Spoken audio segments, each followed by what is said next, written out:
Hello, YouTube. Kingpin of Cinema. Thank you, QB999. I don't know what that was about, but okay. We're here with another video game review. This one taking us a little while to get to, but it's taken us a little while to... Well, it took him a while to beat. I'm still playing it, but I'm far enough into it that I think I got a pretty good idea of how it is. Yeah, and that game has been pretty polarizing, I guess you would say. But a lot of people have been saying the same things about it, and the ultimate conclusion is that it's good. It's better than good. It's a great game. Dragon Age 2, everyone. The sequel to one of the greatest RPGs ever made. We were talking a lot about this one with our hopes, our dreams. We think they pretty much followed through with it. They did fix one of the biggest things. I will say they fixed one of the biggest issues I had, where they don't punish you as much as they did in the first game for making certain decisions. Yeah, we're going to go through what changes they made that we really liked, like the both of us. I really like the changes to combat. Combat much more engaging. It still kind of sucks with being limited to a controller, that you can only hotkey so many abilities when you have like 12. You can only hotkey 6. So it sometimes slows down combat, but not too bad. And they improved the dialogue. Your main character actually has a voice now. And talks, and has a personality. Yeah, and they improved the dialogue wheel. It's more kind of like Mass Effect 2, where you have like good choices. You have a smart-ass choice. Yeah, and you got the bad choice, the good choice. Yeah. The righteous, like fist choice. You're going to hear this a lot, like Mass Effect, and that really describes this game. It's a lot like Mass Effect. And that may put off some people, or they'll make other people really excited. I think some of the choices they made were for the better. Like the ones we mentioned, the combat, the dialogue, that's all good. Those are all positives. Negatively, though, I don't like the fact that you cannot equip armor to all of your characters. You can't micromanage their equipment for everyone. You can only equip the belts, the rings, the... what was it? There was another thing. The necklaces. The necklaces. Basically, the enchanted items that boost their stats. And weapons. You can't micromanage all their armor. Which... I'm disappointed that they took that out. I don't see why they did. I don't know why they felt the need to streamline that. So that's another thing that's kind of like Mass Effect, because they basically took all of that out in Mass Effect. You still do it for yourself, just not for the other characters. Yeah. Because you know you can upgrade their equipment, which will change their look. But you do that by doing quests, by helping them, by talking to them. by actually doing story missions. You know, because you know when you play an RPG, that's expected of you to get a lot of loot, micromanage characters, and you know that's like a requirement to RPGs, and it's kind of sad to see that go. But is it a big deal? It's not a horrible. Not really. It's not game breaking. It's just something that I wish they would have kept. Another thing that they changed was the skill trees. Now the skill trees, we kind of differ on opinion for this one. He doesn't care much for it. I thought it was better because it offered more choices and also better chances to upgrade abilities that we didn't really get in the previous game. See, in the previous game, for me, I liked it because it felt more convenient that you had everything laid out in a nice straight line, and you could go to which specialization, you know, go across the line at each ability and see how each one worked, and it just felt more convenient. In this one, you have to select a tree, push a button, scroll around, push another button to scroll out of it. It just seems more tedious. I didn't mind it. I am glad, though, that they got rid of the side abilities that you had in the first game, like potion making, stealing, the threatening level. You know, I think that is a positive change as well. Like, they got rid of the trap making, the survival instinct. Like, those abilities kind of seemed... useless. Useless, yeah. I mean, I never used the trap making, I never used the potion making, I never used the survivalist. You didn't need those things, so I'm kind of glad that those are gone, because they serve no purpose. So now you just have all... And also, I think the traits for each person is more streamlined. Like, you know, for a rogue, everything is going to go into dexterity, Dexterity and cunning. Cunning. For a mage, it's all going to go into wisdom and magic. For a fighter, it's all going to go into Constitution and strength. So you better know where your points are going to be going. Yeah. There's... I'm trying to think of what other big changes there were. But... a little less customization in this game. You don't get to choose your race. Yeah, that's another thing I didn't like was your only choice is human. You have the same 3 classes, rogue, warrior, mage, and male or female for each one. That kind of goes in with the fact of giving your character a voice, because, God, if you had a male and female for... Well, except Dwarf. Dwarf was always only male. Yeah. Unfortunately. No, there were female. There were female dwarves, but you couldn't be one. You could only be really? a male. I thought you could be a female. No. Huh. I could be wrong. But I'm pretty sure it's no. Because then they would have to have 5 different voice actors for each one. So it's probably easier just to streamline it and keep it one race. Alright, so some more of the changes they made to this game. The setting. Instead of kind of being in this big world, you're mostly spending your time in this one big city. Yeah, basically an island. The city-state of Kirkwall. Everything you do in the game is in Kirkwall. And and maybe just outside of the city. But you're always going to be spending your time on this one map, this city. Yeah. Which, kind of for me, I didn't really care much for the idea. I liked the idea of a fantasy game being able to go around an entire world. But when I thought about it, I realized because of how the story is set up, it was the perfect idea to go with, to set it all just in this one space, just because of how the story works. Which I think brings us to our next point. The story! It's basically your common rags to riches story. You're a refugee from the Blight, and you basically find refuge in this city where you start out dirt poor, living with your uncle, who has basically gambled away the entire family finances. And it's about you building your way up into society, becoming the champion of Kirkwall. Yeah, and a lot of people are going to feel cheated or not going to be happy with it, that you're not going to have this huge overarching story like the first one. And this one, yeah, it's kind of like, you have 3 main separate stories going on here, one after the other. Well, we'll get into that in just a moment. What I want to say is that, because the first one is just like a huge game, you got this Blight, and you're going all over the country, recruiting allies and stuff. I feel like you couldn't do that again for this game. It would be the same game. For me, it's like, how do you make a sequel to Lord of the Rings? This is the question I'm going to pose. With Sauron's son. You just can't.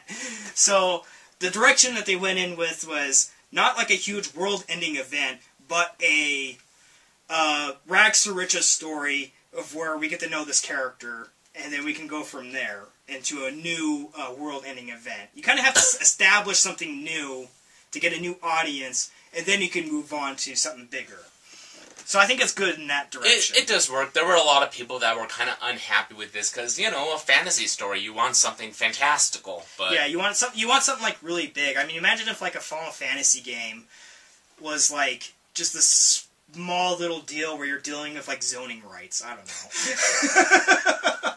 But I think here it works as a sequel and as like a new jumping start for a new series. I think it works fine. We'll have to see how they go along with this. But anyway, like we were saying with the different story arcs, the first arc is you're just in the city. The first part of this game is just you. You're trying to fund money for an expedition down to the Deep Roads. The Deep Roads. And it's where you get all the characters in your party as well. It's the first act. This is what... Now, this game centers around side missions, side quests. That was a little issue with me, is that I felt like the main story kind of got lost in all the side quests, but when you realize that all these side quests kind of lead into the main story, it starts to make much more sense. Yeah. And in Act 2, and I swear Kirkwall has like the worst luck in the world because of all the things going on in it. It kind of reminds me of L.A., a place run by idiots.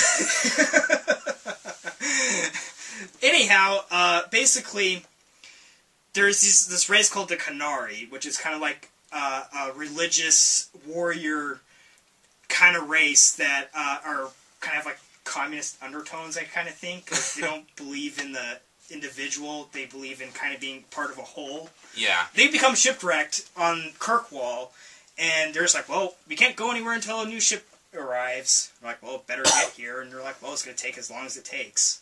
So, basically, in a way of keeping peace, the leader of Kirkwall kind of gives them this little territory in the city, saying, okay, you guys can stay here. But they stay there for over 3 years. And longer, even. Yeah, longer. And there's all this religious contentions between the Qunari's Kun, their religious belief, and the Chantry's religious beliefs. So, and the Kun, they basically just see the city as just this big, vile pit of just nothing. Of just corruption and dirt and just gluttonous people. And all the people living in others. They're just insects. Yeah. And to like the Chantry, they're just a bunch of heathens with horns on their heads. So there's a lot of people in the Chantry who are trying to start a war to get rid of these guys. At this point, you've kind of moved up in the world. The expedition has gotten you rich. And now, you're kind of being used as an intermediator, as a mediator between the Viceroy and the Kun. The Viscount. The Viscount. Viscount. And the Qunari. But then it all goes to shit. Yeah. What it really turns out is, and these major spoilers, is that Qunari are really there for an artifact that was stolen from them. So a war breaks out, and you have to solve the situation. You basically are sent in, you fight the Qunari, you kill the leader. And then you become the champion of Kirkwall, which takes us into Act 3. Where now the captain commander of the Templars has taken over control. These people don't like mages very much. They think mages deserve to be shackled to the floor and kept under control. Backstory, the mages at one time had a huge empire called the Magistrate, or the Imperium, and there was an uprising that overthrew the mages. And it's like, well, what do we do with the mages now? And the Chantry's like, well, keep them locked up, and they can only use their magic for good. We'll force them to use magic for good. But here at Kirkwall, the Templars are just really extreme in their treatment for mages. So there's a lot of contention between mages' rights and the Templars' overzealous control of them. And with this new Templar leader in control, things are just getting worse and worse and worse, till finally you're forced to pick sides. Yeah, it just like all-out civil war breaks out. Now, this is one part I like in the game, because I chose to start the game out as a mage, so it really makes you feel like you have a much more personal stake in this whole thing. I started out as a warrior, and I kind of felt like, supporting the mages, because, these are just people that want basic rights and freedoms, and it's like, I'm all for that, because I'm an American, goddammit. We're all about freedom. And these a-holes are tyrannists, and they just want to control everything, and screw them. So then the conflict goes up and up until there's another full-scale war in the city, and you're forced to choose sides. But then it just doesn't end there. At the end of this game, and again, major spoilers, every, Chantry all across Ferelden, and maybe across the known world, mages are now rising up against the Templars, and it's full-out war. It's to the point that the Templars are now resisting the Chantry.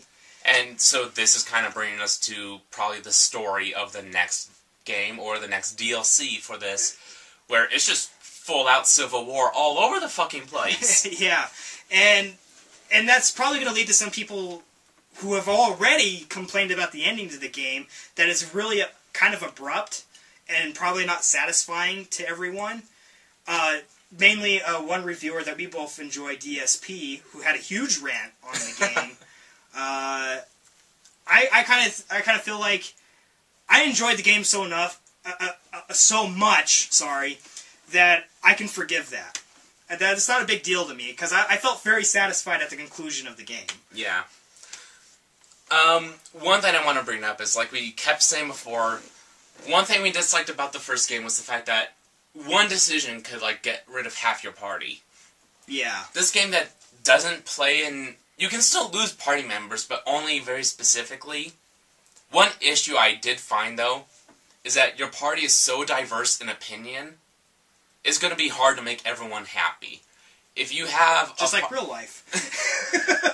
I mean, depending on the 3 people you have in your party, if you make a decision, like a moral decision, at least, it's guaranteed at least one of them is going to be unhappy. You know what, which thinks brings us to our next point about the game is the characters. I, for one, loved all the characters. I thought they were good. I thought they were good. Not as good as the first one. I did like the first characters more. Some of the first characters I did like a little bit more, but this one had some really cool, unique guys like Varric. Varric is probably my favorite. Varric is easily the most likable person in this game. I know you didn't get her, but Isabella I really liked. I liked Meryl a lot. I even kind of liked Fenris, and everybody hates Fenris. Because he's supposed to be like the Final Fantasy poster boy. Brooding, white hair, big-ass sword. But I'll tell you why I like him, because if you have him in the party at the same time as Varric, Varric makes fun of him because of his brooding nature. Which makes me like Varric more, but also like Fenris, because he's there to be made fun of. Well, So the characters, you know, they did a good job. They are well-rounded. The only person I really hated is your brother. I didn't have the brother. I had the sister, and she was more likable. Yeah, your brother's just a little whiny bitch the entire time. Oh, I'm in your shadow. I want to be my own person. Well, I don't like it. All he does is bitch and complain. Yeah, so yeah, I like, and you know, that's really the bread and butter of the game is the characters. I always put characters before story. If the characters are really good, that counts a lot more for how the story goes for me. And as a mage, I got a comment. I am kind of disappointed that it seems like some of the big, powerful spells from the first game, like the huge torrent of fire and the huge-ass lightning storm, I'm sad to see those aren't really back in again. And also, the spell combinations you could do, like using grease and then setting off a fireball to make a grease fire. It's still kind of there, because you can still freeze someone, and you can have a warrior do a big attack on the ice guy for, like, more damage. Yeah, for, like, more crit damage. But, I mean, yeah, those unique combinations is not there. So, that is a bit unfortunate. That's just me as a mage, though. I get that, and, you know, I do accept that. Another thing about this game, too, really quick, is that you can actually grind in this game, unlike the last one. Once you beat enemies in an area in the last game, they were gone forever. In this game, you can actually run around the city at night and have people come out and get you. It does get a little annoying, I mean, especially if you're trying to get quests done, but minor complaint, and, you know, it's nice to be able to kind of grind for once, I guess. Yeah, the level cap in this game is 50, but even by the time you finish it, I'd be surprised if you're above level 25. By the time I finished it, I was like 23 for my main character. So, probably multiple playthroughs. Yeah, because as of now, I don't see how you can get to 50. I don't see how it's possible with what we have. Maybe with DLCs, if there's a lot of them. It is fun, though, in this game, you get to see some of the old characters again. Yeah, but I mean, that's only really going to be if you've actually played the first game and imported the data. Which is a problem a little bit, because a lot of people, they said this game is easy to kind of jump into, but there's a lot of references to the first game. Mm-hmm. Well, you don't have to import data to see the old characters. I wasn't able to import data. Yeah, okay. Yeah, I think you're right. You don't have to. Yeah, so you get to see the king, Alistar. You get to see the horror himself, Zevran, which you actually do have an option of sleeping with him. Yeah, it's funny. It's like, you have so many chances to be gay in this game. Well, look at your choice. You have Isabella or Meryl. And for guys, you got Fenris, you got the one mage guy from Awakening. Anders, Zevran. So is... A lot of options to be gay here. If that's your thing, Okay. I think it's funny. And like Zevran says, you should be careful. He grew up with whores and has very nimble hands. Oh, thank the maker.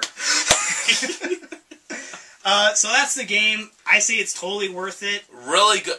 Definitely in a game, in an era where games are relatively short, this will hold you over for days. Yeah, this is easily. I put in easily 40 hours, and that to me is a good purchase. You definitely get your money's worth out of it. And you know for a fact there's gonna be more to it. Yeah, with DLCs. Already have 2 DLCs, and by the way, I really love the Black Emporium. That thing is awesome. The Prince. I did get that one. He's cool. For $6, probably not. And that's a thing that still pisses me off, though, is he was available as soon as the game came out. They did the same thing with Mass Effect 2. I know, which is really, I think, a really bullshit move. I think that is a bullshit move. I think that needs to go. Having DLC available the first day the game is out, it's just like, it's just showing you, we withheld this in the actual finished product so we can make you pay more. Yeah. They don't even have the decency of waiting. Like a week. A couple weeks or so. Yeah, like a month. So they could at least feign, oh, you know, we would have loved to put this in the finished product, but, you know, it just wasn't finished yet. Instead, they're just saying, fuck you, we're going to make you pay more. Can I see the player's guide? On one final note, don't buy this. Oh, yeah, the first strategy guide we really liked, because, like, half the book itself was just character development. Yeah, literally, like, this much of the book was, like, just all character development, because it was so in-depth. And then, like, another good part of it was, like, relationship advice. This is not worth your money. It's not worth the paper that it's printed on. You don't need it as much, you know. The first one was helpful because, yeah, if you didn't know really how to build up a good character, it really led you down really good paths as to what to do. And also, I only really read this for, like, relationship advice, just to see how to get a the achievement. And that's all I use this for. So this is really just a waste of money for me because I'm going to use it now for achievement grinding, but you could get that online. So don't need it. Don't buy it. Waste of money. This right here.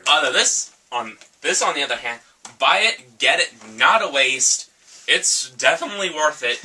We love the Dragon Age series, one of our favorite RPG series. BioWare, you did it again.